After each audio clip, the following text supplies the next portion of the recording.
Photograph से information बाहर हमारे फायर फाइटर्स को या पुलिस स्टेशन को या हॉस्पिटल को सेंड करके अंदर कितने बच्चे हैं, कितने मर गए हैं, क्या कंडीशन है। तो धीरे धीरे मुझे एक टैग लग गया, वो है पागल का, ओह। लोकली कि मतलब ये क्या कर रहा है। गया आईआईटी दिल्ली, इवन इतनी गंदी कंडीशन थी।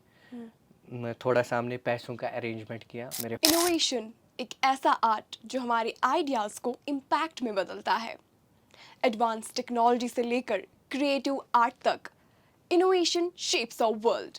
अस्सलाम वालेकुम, साजो महक Farooq and you watching me on radio राब्ता 90.8 डिजिटल्स। एंड जब भी हमारी मुलाकात आपके साथ यहाँ डिजिटली होती है तो कोई ना कोई ख़ास मेहमान हमारे स्टूडियो में तशरीफ़ आवर हुए होते हैं। और आज हम बात कर रहे थे इनोवेशन की, तो आप तो जान ही गए होंगे कि आज के हमारे मेहमान हैं एक इनोवेटर। इनका नाम है न्याय क्यूम और हम सब इनको इनोवेटर क्यूम के नाम से जानते हैं। इनके बारे में बताऊं तो ये नेशनल इनोवेटर हैं एंड नेशनल और स्टेट मिला के इनके पास 5 अवार्ड्स भी हैं। एंड बात इनके पेटेंट्स की करें तो पेटेंट्स भी काफ़ी सारे हैं इनके इनोवेशंस को लेकर। सो आगे की जो कहानी है हम इन्हीं से जानते हैं। सो पहले तो वेलकम टू रेडियो राब्ता 90.8 एंड बहुत बहुत शुक्रिया आपका यहाँ पे आने का। थैंक यू सो मच मुझे यहाँ बुलाने के लिए। तो सबसे पहले मैं आपसे ये पूछना चाहूँगी कि आपने इस इनोवेशन की दुनिया में जो है कदम कैसे रखा और यहाँ पे काम करने के लिए आपका इंस्पिरेशन कौन रहा है? वेल स्टार्टिंग मेरी हुई जब मैं सिक्स्थ में था एक्चुअली। तो मेरी जो बोल सकते हैं मेरा दिमाग खुलना स्टार्ट हो गया। वो कैसे हुआ, जब मैं साइंस की जो टेक्स्ट बुक है उसमें थोड़ा समझना, चीज़ों को समझना स्टार्ट किया मैंने। अगर आपको याद हो तो जो टेक्स्ट बुक होती है हमारी सिक्स्थ से, उसमें क्या होता है कि एक पोर्शन होता है एक्सपेरिमेंटल पोर्शन, एंड उन एक्सपेरिमेंटल पोर्शंस पे मैं ज़्यादा ध्यान देता था कि कैसे चीज़ें काम करती है। अनफॉर्चुनेटली हम वो जो पोर्शन है मिस करते थे उन दिनों। आजकल तो फिर भी स्टूडेंट्स को वो चीज़ें बताई जाती है मतलब एक्सपेरिमेंटली। प्रैक्टिकल हमें नहीं प्रैक्टिकल कराया जाता था। लास्ट में एक होता था एक्सपेरिमेंट वाला पोर्शन, वो जो स्किप होता था। मेरी हाँ। लाइफ में तो हमेशा स्किप ही होता था। एंड फिर मैंने क्या किया कि मैंने वो चीज़ें थोड़ा समझनी स्टार्ट की कि हम ये एक्सपेरिमेंट्स घर पे भी कर सकते हैं। जब मैंने ये चीज़ें स्टार्ट करी तो मुझे मज़ा आने लगा क्योंकि मेरे सामने चीज़ें खुलने लगी। ओके। एंड जो सर पढ़ाते थे स्कूल में वो मैं प्रैक्टिकली घर पे कर रहा था। तो स्टार्टिंग कब हुई, जब सेपरेशन एक टॉपिक था हमारी टेक्स्ट बुक में। तो different kinds of separations and ये वो मैं घर आया तो मैंने एक प्रॉब्लम आइडेंटिफाई करी। जब मेरी अम्मी क्या वो राइस सेपरेट कर रही थी मैनुअली, एंड मेरे माइंड में क्लिक हुआ कि ये सेपरेशन प्रोसेस हो रहा है, इसमें दो चीज़ें सेपरेट हो रही है, तो ऐसा हम इसमें कर सकते हैं। तो नॉर्मली मैं जैसे घर की छत होती है वहाँ पे चढ़ा, मुझे नज़र पड़ी दो जाली थी अलग अलग, उसमें डायमेंशन से छेद हुए थे। मेरे माइंड में आया क्या मैं इससे कोई सेपरेटर बना सकता हूँ। वो हूबहू बराबर बना हुआ था उस टेक्स्ट बुक में, मैंने बस उसका कॉपी किया, वो सेपरेटर बनाया। एंड कुछ दिनों बाद मैंने अम्मी को बोला आप ज़रा राइस लेके आओ, एंड हमने ये सेपरेट किया। वो ब्रोकन राइस अलग कर रहा था, जो हमारे जो होल राइस है वो अलग कर रहा था। फिर मैंने एक फ़ैन फिट किया तो हस्क भी अलग कर रहा था। वैसा ही कुछ हाँ मतलब वो सेपरेट करके हाँ देता हाँ था। हाँ हाँ। तो अब मुझे मज़ा आने लगा, मेरे पास एक चीज़ आ गई जो मैं अब शाम को उबवाए मैंने उनको दिखाया कि मैंने ये बनाया, इससे ये चीज़ होती है। वो टोटल लकड़ी का बना था, रफ मॉडल था। तो मैं ये स्टार्ट करने लगा, अब मैं और कौन कौन सी चीज़ें कर सकता हूँ। तो जब मैं लोगों को काम करते हुए देखता था, कोई कंधे पे कुछ वज़न लेके चल रहा है, मैं सोचता था कि क्या ये इस वज़न को किसी और तरीके से लिफ्ट कर सकता है। या आपको मैं बताऊं, जब हम राइस का काम करते हैं ना घर पे, जब ये पैडी थ्रेशिंग होती है, फिर हम क्या करते हैं, हम वो बोरियों में भरते हैं। तो मेरे सामने मेरी बहन और मेरी अम्मी वो बोरियों में भर रहे थे। ओके। मेरे माइंड में जैसे वो चल रहा था, क्या मैं यहाँ पे कुछ ऐसा क्या बना सकता हूँ कि ये आसानी से बोरी में जाए। ओके। तो वैसा कुछ, तो वो जुगाड़ मैंने बनाने स्टार्ट किया प्रैक्टिकली। एंड अल्हम्दुलिल्लाह, जैसे कि हमें पता है कश्मीर की सोसाइटी, तो धीरे धीरे मुझे एक टैग लग गया, वो है पागल का, ओह। लोकली कि मतलब ये क्या कर रहा है, कैसे कर हाँ। रहा है। एंड फिर मुझे लगा कि इस चीज़ को मैं आगे करता रहूँगा, कोई दिक्कत की बात नहीं है। मैंने 8th कंप्लीट करके शिफ्ट किया, दूसरे स्कूल में गया।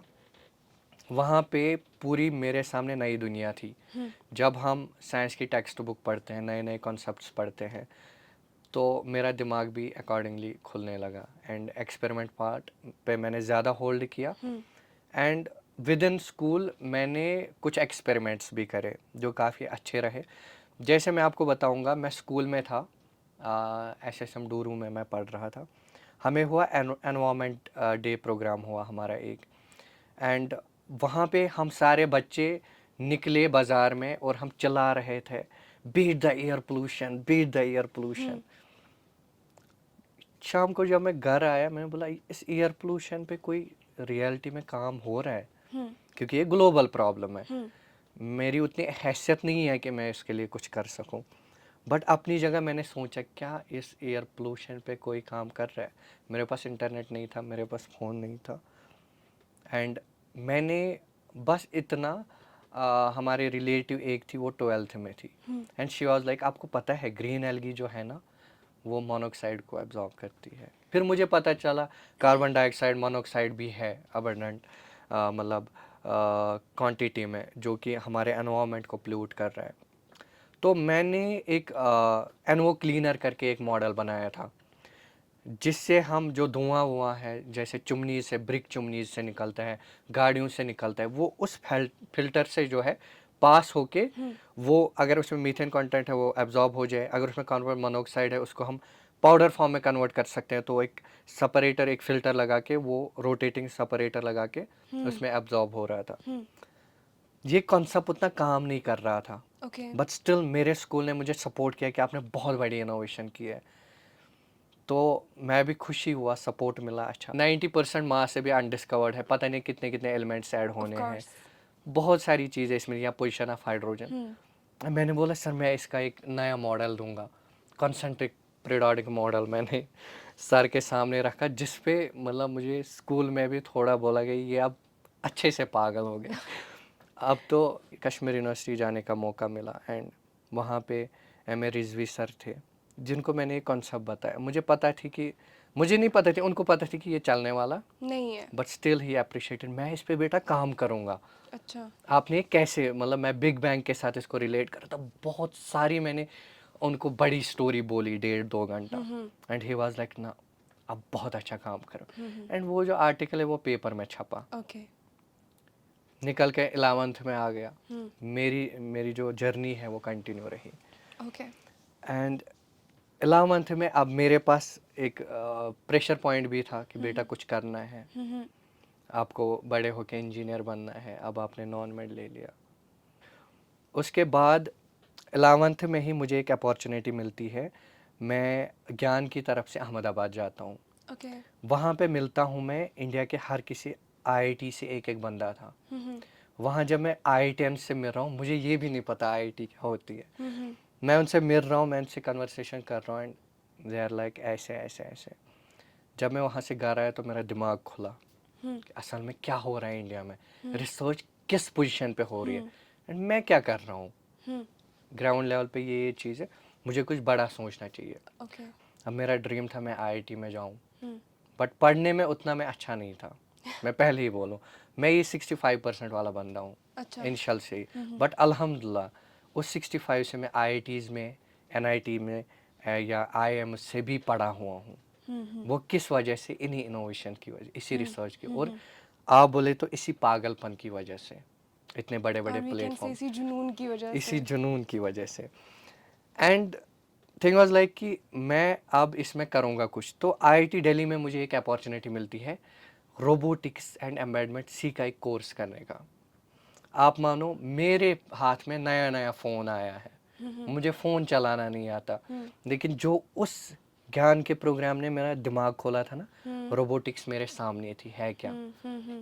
मैंने किसी से डिस्कस नहीं किया, ना पेरेंट्स ना फ्रेंड्स, मुझे पता थी यहाँ पे ये लोग बोलेंगे तू क्या पागल है। एक्सेप्ट नहीं करेंगे। हाँ, मैं गया IIT दिल्ली, इवन इतनी गंदी कंडीशन थी। मैं थोड़ा सा हमने पैसों का अरेंजमेंट किया, मेरे फादर साहब ने, वो मुझे बानी हाल तक साथ आए। बोला अगर बेटा रास्ता भूल गए, जहाँ से गए वहीं से वापस आना। बाकी मेरा सपोर्ट रहेगा, फ़ोन हाथ में, डरना वरना।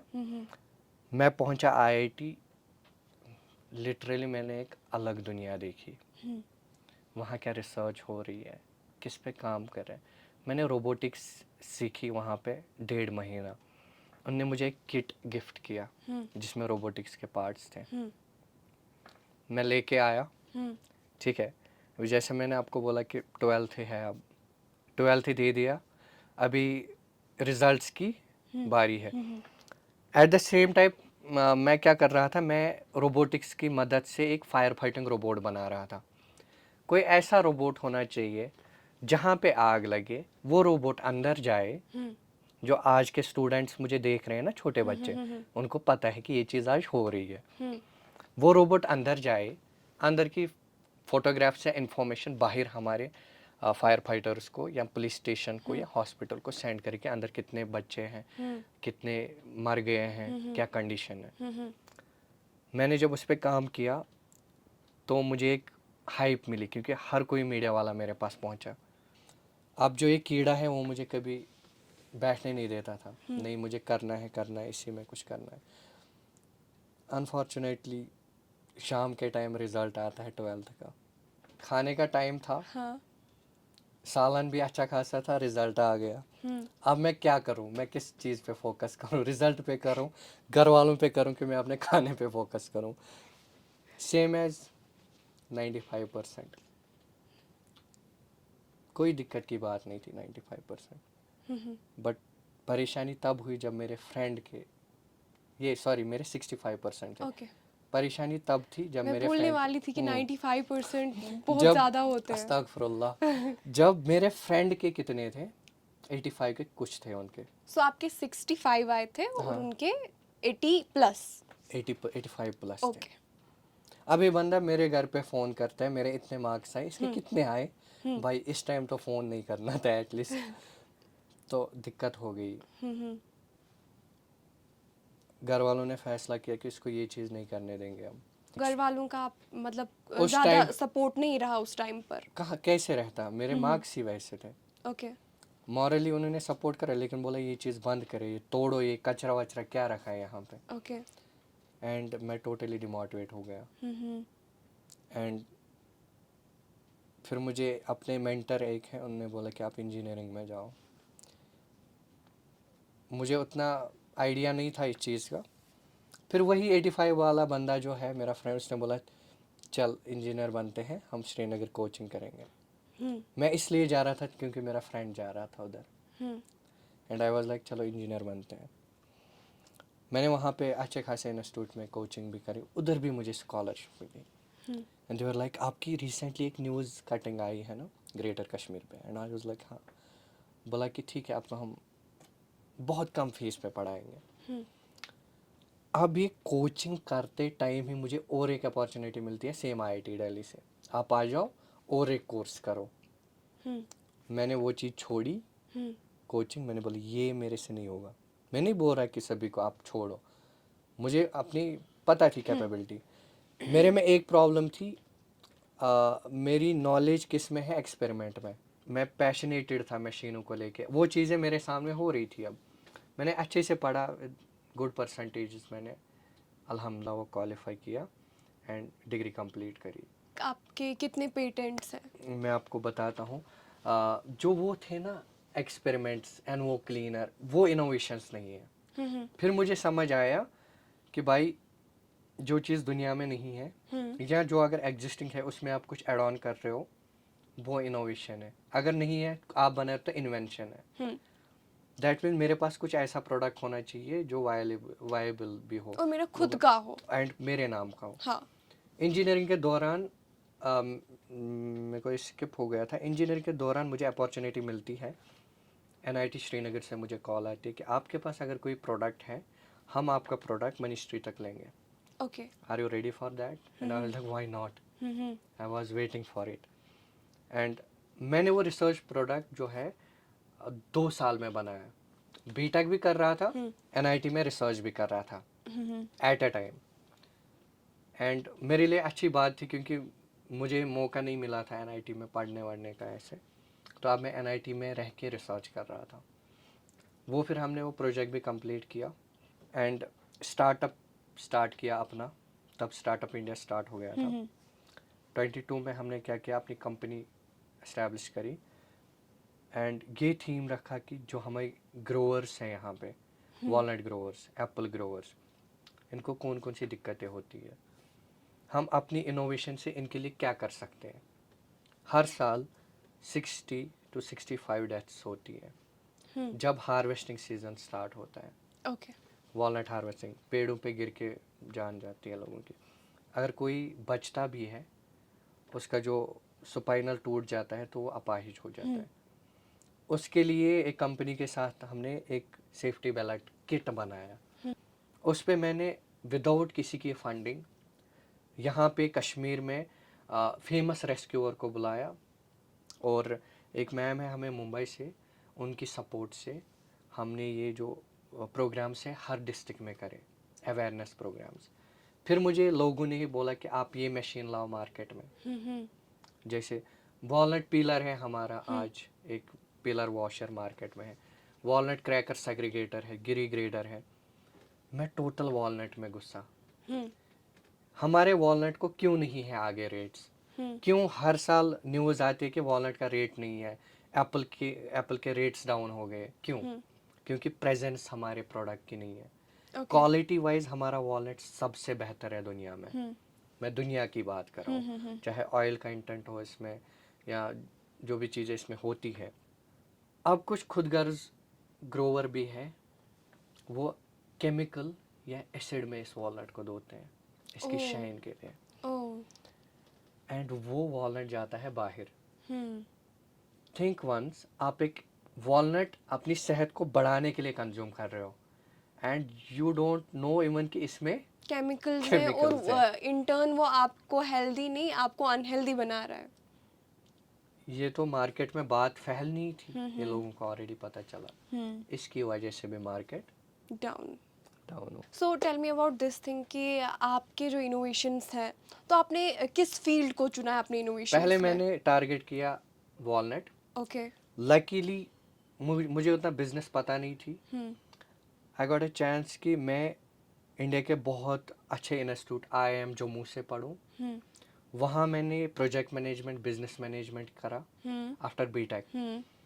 पास आउट होके वहाँ की मेंटरशिप ली एंड जो हमारे मेंटर थे वहाँ पे डॉक्टर बुरहान मुकबिल, उनकी मदद से हमने एक बिजनेस प्लान बनाया एंड ही वाज लाइक कि आप वॉलनट में घुस रहे हो ना, अच्छे से घुसो। दैट मीन्स कि एग्रीकल्चर फील्ड आपने Yes. अपने इनोवेशंस के लिए चुना। एंड मैंने बोला कि अगर मेरी इंजीनियरिंग फेल है, मैं इलेक्ट्रिकल इंजीनियर तब तक नहीं हूँ, मेरी इनोवेशन फेल है जब तक मेरी इनोवेशन लोग यूज़ नहीं कर रहे हैं और उनको फ़ायदा नहीं आ रहा है। ओके। जो आपने ये बनाया था लोगों के लिए, that safety belt and all that, तो हाँ, उसका वो कोई actually पेटेंट वगैरह नहीं नहीं, है? वो बना हुआ है। वो कंबाइंड 3-4 प्रोडक्ट्स और Okay. एक किट जनरेट किया ओके। कि इस किट में ये चीज़ें होगी, ये ग्रोवर को सेफ्टी थिंग्स Yes. होगी। अब ये वॉलनट सेफ्टी का तो हो गया, दूसरा होता है वॉलनट कलेक्ट करना। एंड हमने जर्मनी से कुछ टेक्नोलॉजी लाई जो हमें काफ़ी महंगी भी पड़ी ओके। वॉलनट पिक करने के लिए। वो बहुत अच्छा प्रोडक्ट था, लेकिन प्राइस उसका थोड़ा सा हाई है। हमें उसके राइट्स नहीं मिले कि हम उसको इंडिया में बना पाए। लेकिन कुछ ग्रोवर्स ने इस चीज़ को भी सपोर्ट किया कि वो within no time 1 second में 7 वॉलनट उठाती है मशीन। अच्छा। उसके बाद होती है पीलिंग वॉशिंग। आप 30-40 kg का एक बैग लो, 5 मिनट्स में वो पील एंड वॉश हो जाएगा। उसके बाद हमारे ग्रोवर्स ने बोला अब तोड़ने के लिए भी कुछ होना चाहिए and we added walnut cracker and segregator, जिसमें वॉलनट क्रैक होगा। या किसी को बॉक्स में पैक करना है तो उसने बोला कि वॉलनट ग्रेड होना चाहिए। आप सोचो, हमारे फार्मर्स बहुत ज़्यादा अपग्रेड हो गए, ग्रेडेड वॉलनट हो गए, छोटा बड़ा अलग अलग हो गया, अलग अलग रेट्स हैं, ग्रेडिंग मशीन बना के दी। एंड फिर आखिर में पैकिंग मशीन। ये इंडिया की अच्छी अच्छी कंपनीज के साथ मैंने बात की और हमने ये वन रूप सोल्यूशन बनाया एंड नाम रखा Kashmir technology venture. Kashmir technology venture में अभी हमारे पास ये सारे प्रोडक्ट्स हैं, A to Z walnut processing.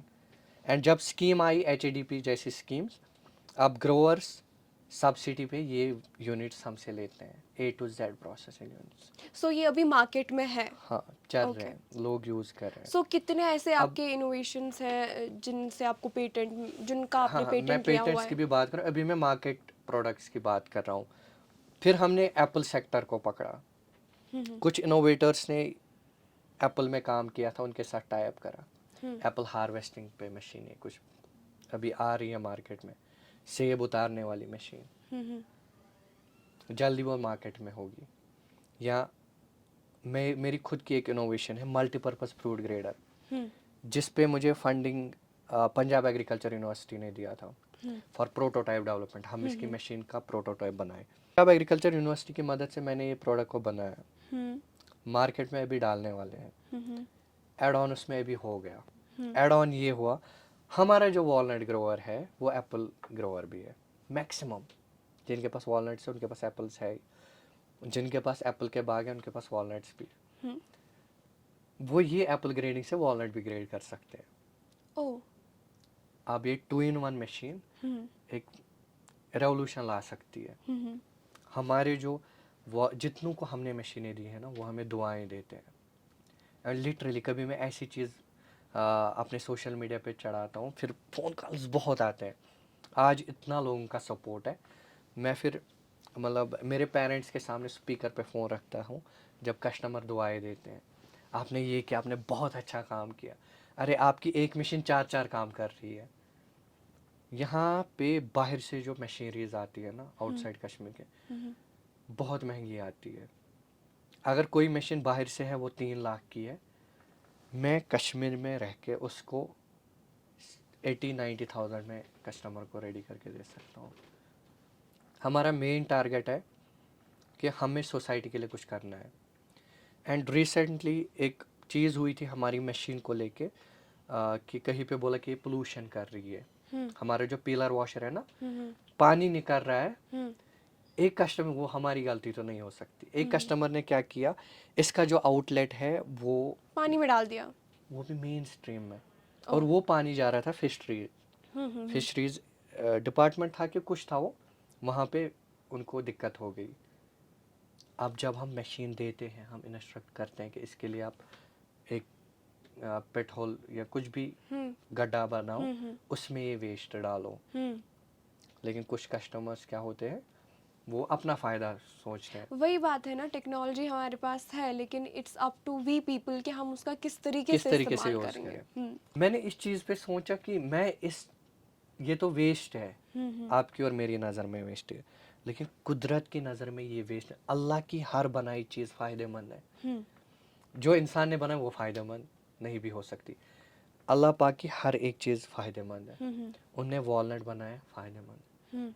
अरे यार, इसकी जो शेल बनाई, ग्रीन शेल बनाया ना, ग्रीन पिल, वो भी तो फ़ायदेमंद हो सकता है। And I started researching on that, कि वो जो ग्रीन पिल है ना, उसको हम एज पेस्टिसाइड यूज़ कर सकते हैं। Oh, a natural pesticide. Without side effect, उसको आप एप्पल्स में भी यूज़ कर सकते हो। इवन इसका मैंने जिक्र किया है, जो हमारे यहाँ पे सुकाश में रिसर्चर एक है, उनके साथ मैंने ये डिस्कस करी है बात। एंड वो जो ग्रीन पिल है उसको हम नेचुरल डाई में कन्वर्ट कर सकते हैं। हो गए 2 काम। वो वेस्ट निकला, जो हम कस्टमर हमसे लेते हैं, हम उनको ये अच्छे से डिटेल बोलते हैं कि हम कैसे ये कन्वर्ट कर सकते हैं, या वेस्ट टू वेल्थ जिसको बोलते हैं। स्टिल मैं अभी मास्टर्स कर रहा हूँ इलेक्ट्रिकल इंजीनियरिंग में, एंड होने वाला है। And I am doing my research on टिंग, ट्राइबो इलेक्ट्रिक नैनो जनरेटर। मैं अभी बारिश से इलेक्ट्रिसिटी बना रहा हूँ। यहाँ जो बर्फ़ हो रही है उससे इलेक्ट्रिसिटी जनरेट होगी। ओके। अगर मैं कश्मीर में लीक करता हूँ कहीं पे बात, नॉर्मली मुझे मार भी पड़ सकती है। बर्फ़ पर कैसे इलेक्ट्रिसिटी बन सके, बट वो चीज़ सच में होती है। जो इस बैकग्राउंड के होंगे उनको पता होगी, आउटसाइड इंडिया होती है। Okay, so I was talking about your patents. हाँ, मेरा एक पेटेंट है हमारा, यही मल्टीपर्पज़ फ्रूट ग्रेडिंग का। Okay. अभी उसमें एड ऑन हमने करके वॉलनट ग्रेडर करा है। हाँ। हमारा है ऑटोमेटिक सीड सोइंग मशीन, वो 3-in-1 है, जो रैंडम सोइंग कर सकता है, जो फर्टिलाइज़र स्प्रेड कर सकता है, जो पॉइंट सोइंग कर सकता है। ये वही प्रोडक्ट है जो हमने एनआईटी में 2 साल की कड़ी मेहनत से बनाया। हम्म। एंड ये जो प्रोडक्ट है इस पे लगी लागत 15 लाख की, ओह, दैट्स अ ह्यूज अमाउंट। और गवर्नमेंट फंडेड प्रोजेक्ट था। हमने इसको सक्सेसफुली किया, अभी मार्केट में नहीं है। इंशाल्लाह मतलब मेरी दिली ख्वाहिश है कि कश्मीर में ऐसी ही चीज़ें हो ताकि लोगों को ज़्यादा फ़ायदा मिले। तो ऐसी कौन सी आपकी इनोवेशन है जी, जिससे आपको रिकॉग्नाइजेशन मिली? Main was this portable apple grading machine. Okay. उसके साथ साथ भी बाकी इनोवेशन मैंने पेटेंट्स मैंने और लिए हैं सुकास्ट की तरफ से भी, एक दो है, जैसे फ़िश क्लीनिंग डिवाइस है। आप अभी मार्केट में जाओ, वहाँ आप देखो फ़िश सेलर्स कैसे क्लीन करते हैं फ़िश को। एक छोटी सी डिवाइस है, उसमें फ़िश डालो एक साइड से, वो उसको ऊपर की परत और वेस्ट मटेरियल निकालेगा। अब वो जो वेस्ट निकलता है ना, जिसमें इतनी गंदी स्मेल होती है, जो वो डायरेक्टली दरिया में फेंकते हैं, आप उसको बचा के रखो। इसमें है विटामिन ई, ओमेगा। आप इसको बचा के रखो, इसको आप फर्टिलाइज़र में कन्वर्ट कर सकते हो। या ऐसी चीज़ों की ज़रूरत है। लेकिन अभी मुझे थोड़ा इसमें टाइम लगेगा, जब तक मुझे लोगों का सपोर्ट मिलेगा। मैं अपनी रिसर्च तो कर ही रहा हूँ, लेकिन लोगों का भी सपोर्ट इसमें सो होना जो ज़रूरी भी है। आप इनोवेशंस वगैरह करते हैं Yes. तो किन किन चैलेंज का आपको सामना करना पड़ता है? First is of course you talking about कि सोसाइटी का सपोर्ट नहीं है, एंड व्हाट एल्स? सोसाइटी का सपोर्ट होना मेन चीज़ है। अभी मेरे कुछ स्टूडेंट्स की मैं बात करूँगा, मेरे से तो लोग इंस्पायर होती ही है। एग्जांपल, अब अगर मुझे कोई चीज़ झेलनी पड़ेगी, मैं उस टाइम थोड़ा सा परेशान होता कि ये मेरे बच्चों को भी देखनी पड़ेगी, जो नए इनोवेटर बन रहे हैं, नेशनल इनोवेटर्स बन रहे हैं। मेरा जो सेंटर है कलाम इनोवेशन सेंटर, उसमें लगभग 3,500 से ज़्यादा बच्चे हैं स्कूलों के, जो इन टच है, जो नए नए काम कर रहे हैं। अब अगर मुझे कोई दिक्कत हो रही तो दैट मीन्स उनको भी होगी। इस चीज़ का मुझे डर रहता है कि नहीं, फिर भी अभी सोसाइटी एक्सेप्ट थोड़ा सा करना स्टार्ट कर रही है। और कौन से चैलेंज का आपको सामना करना पड़ रहा है, like in your second innovations? Thing is obviously funding problems. Okay. Research project में आउटसाइड इंडिया बहुत ज़्यादा पैसा खर्चा जाता है, एंड फॉर्चुनेटली इंडिया में भी गवर्नमेंट बहुत ज़्यादा ह्यूज अमाउंट इस चीज़ के लिए देता है, लेकिन वो सही जगह नहीं पहुंच पा रहा। लेकिन मेन होता है फंडिंग। यस। वो अगर हमें आउटसाइड इंडिया, ये आउटसाइड कश्मीर मिल रहे तो विद इन कश्मीर क्यों नहीं? यहाँ भी इंक्यूबेशन सेंटर्स बहुत है। स्टिल पहले हमें ये बताया जाता था कि आपका प्रोडक्ट वायबल नहीं है, मार्केट में नहीं चलेगा। अब हमारा प्रोडक्ट भी मार्केट में है। अब जब हम रेडी हो गए ना सपोर्ट उठाने के लिए, बट अब माइंड थोड़ा चेंज हो गया, अब कुछ बड़ा करना है। And we are currently looking for Shark Tank India, जहाँ Okay. पे हम थोड़ा ड्रॉप भी हुए थे लास्ट टाइम, लेकिन मैं उस चीज़ पे काम कर रहा हूँ। सो आउटसाइड इंडिया मुझे मिल रही है, जैसे दुबई बेस्ड है कुछ एजेंसीज, फंडिंग ह्यूज अमाउंट है, आप उतना सोच भी नहीं सकते हो। जब मैं किसी के साथ वो चीज़ डिस्कस करता हूँ कि ये मेरे स्टार्टअप में इतना पैसा लगाना चाहते हैं, लेकिन कहीं ना कहीं मैं डरता हूँ। रीज़न इज़ कि मैं एक ऐसी फैमिली से आता हूँ जिनके आगे पीछे कुछ नहीं है, बट इंशाल्लाह मैं विद इन कश्मीर रह के इस चीज़ को करूँगा इंशाल्लाह। एंड मेरा यही है कि मेरे से सोसाइटी को फ़ायदा मिलना चाहिए। अगर मेरे साइड से किसी को फ़ायदा मिलता है तो मुझे उसी में सुकून है। So you talked about Shark Tank India. So आप क्या प्लान कर रहे हैं कि वहाँ पे आप क्या प्रेजेंट करेंगे? कुछ अब उसके बारे में बताइए। अपना ही स्टार्टअप है, हाँ हाँ। एंड लिटरली मैं कश्मीर के ग्रोवर्स के लिए वहाँ जाऊँगा। ओके। सो ओनली दिस हाँ, एग्रीकल्चर एंड ये यहाँ पे हॉर्टिकल्चर? बूम होना चाहिए, ओके। बहुत ज़रूरी है। सो आपके हिसाब से what's the main thing that society is not accepting your tools और इनोवेशंस? सोसाइटी अब एक्सेप्ट कर रही है, टेक्नोलॉजी तो एक्सेप्ट कर, जो उनके फ़ायदे के लिए है वो तो कर रहे हैं एक्सेप्ट। लेकिन अगर मैं कोई नया रिसर्च या कुछ करना चाहूँ तो उसमें अभी ये लाइफ तो बहुत ज़्यादा अच्छी है, जो मैं सोच रहा था उससे भी अच्छी है। सिंपल लाइफ ही अच्छी है, मज़ेदार life. So thank you so much हमसे बात करने के लिए ऑन रेडियो आपका 90.8। Thank you. So this was a national innovator न्याय कोयूम विथ अस टुडे। इनके साथ काफ़ी सारी बातें हुई हैं, and see you next time ऐसी किसी इंस्पायरिंग पर्सनैलिटी के साथ। Till then this Mahak Farooq now signing off, fee अमानिल्लाह।